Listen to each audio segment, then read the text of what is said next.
Përshëndetje të gjithëve. Sot po përgatisim një recetë tepër të lehtë, të shpejtë, shishme, byrek në tigan. Nëse nuk e keni provu, filloni edhe përgatisni sepse të gjithë do ta pëlqeni. Fillimisht në një enë shtojmë 225 ml ujë ose një gotë ujë, shtojmë një lugë të mesme me kryp, e përzim, shtojmë miell gradualisht nga pak derisa të formohet brumi.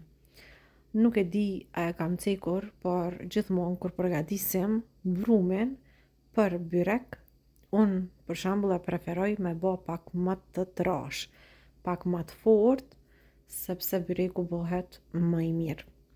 Po vazhdoj me formojmë brumin, e përzim mirë, e krejt në fund, pasi ta formojmë brumin, e lam brumin që të pushoj.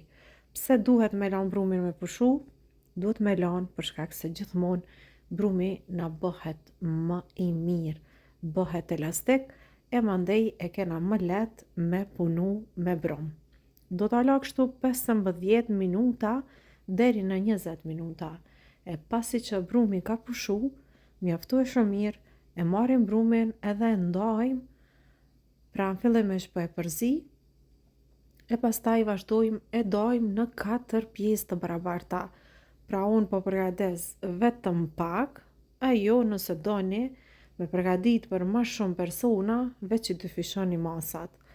Pra 4 pjesë të barabarta, edhe nga secila pjesë do të formojmë kuleç.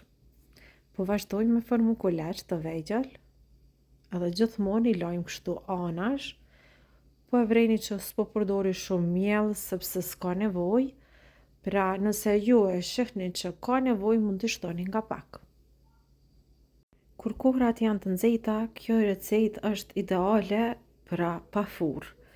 Vazhdojmë kështu i formojmë kuleçt edhe pastaj marrim secilin kuleç, një nga një, do ta hollojmë kështu në një mallësi sa të pjatës. Pra vazhdojmë secilën kuleç e të hollojmë kështu.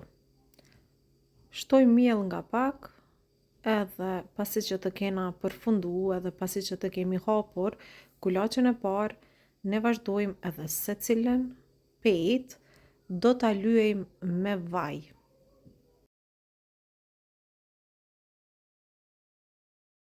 E vendosim petën e parë, përsëri do ta lyejmë me vaj. Mjaftueshëm vaj që mos na ngjitet njëra petë me tjetrën.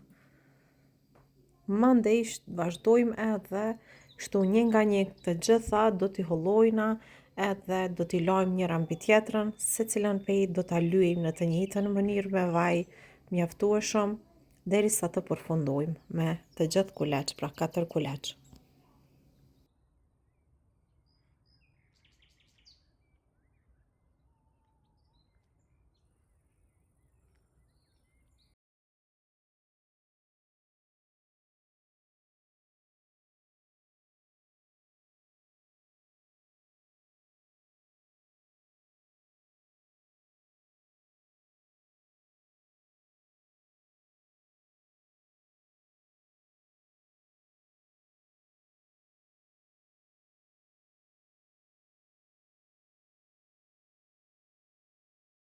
Pasi që të gjithë janë gati, tash i la me pushu 5 minuta, e mandej vazhdojmë edhe marrim, kështu një nga një petat i qelim, dhe kështu e formojmë petën e madhe. Po e vreni që brumi kur pushon, pra ju shkon më shumë.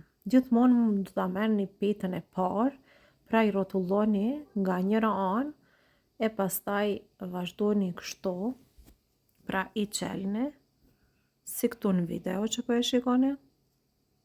Gjithmonë skajet, mos harroni t'ja holloni kështu me t'holluse, edhe nuk bëhen skajet e forta, por shëmbetin të holla.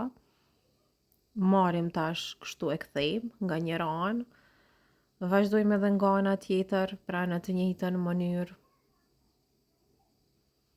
Vazhdojmë edhe brumin e bojmë bashkë pra petën, po e vreni kështu si në video, e kthejmë mirë, pastaj mbushjen do e bëjmë sipas dëshirës, unë po vazhdoj edhe po i mbush gjizë me vezë, tash mundeni me spinaq, mund t'i bëni me çfarë të doni pra mbushjen, edhe vazhdojmë tash edhe kthejmë kështu, edhe një herë, edhe tash e mbyllim me këtë pejtën që ka ngel, po shtojmë pak vaj,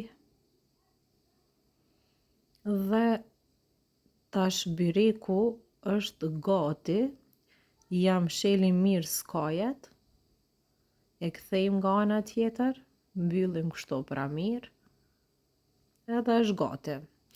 Pasi që të kemi gati, tash vazhdojmë edhe në tigan, pra shtojmë pak vaj,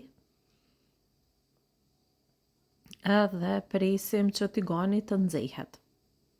Sa po të nxehet tigani, me njëherë vazhdojmë e shtojmë byrekun, edhe tash kështu kena me pjek byrekun në tigan. Pra, është një recetë e lehtë e shpejtë e përgatitjes që ja vlen të provohet, sepse ka shije shumë, edhe sidomos për fillastar është tepër e shijshme. E kur bën nxehtë, normal që është pështim, pra për gra. Edhe shikoni se sa të mira që bëhen. Po e lim sërish për të dytën, edhe vazhdojmë kështu, 4 byrek do i bëjmë në të njëjtën mënyrë. I skuqim atë sa ne duam. Mund t'i bëjmë më krokante, pra duke i skuqur më shumë. Pasi që krejt janë gati, po e vreni se sa të mirë janë bë, unë ju garantoj për shijen që e kanë, ama bëhen tepër të mira. Provoni edhe ju, edhe keni me u bindë vetë. Nëse e provoni recetën, më shkruani një koment, nëse ju ka pëlqyer receta ose jo. Unë ju them se ju kënaq kjo recetë. Tepër e mirë edhe e shijshme. Provoni edhe ju. Mund t'i leni pak, edhe këto fillojnë edhe zbuten, edhe bëhen tepër të mira të buta, e nëse i doni pak më krokante, me njëherë nga zjarri mund të filloni edhe me vazhdu ashtu me i hangër, pra të nxehta, tash po e vreni se sa të buta janë bërë, unë vetëm se ju përshëndes edhe ju them provoni recetën. Mirëmbëçi deri në recetën tjetër të radhës.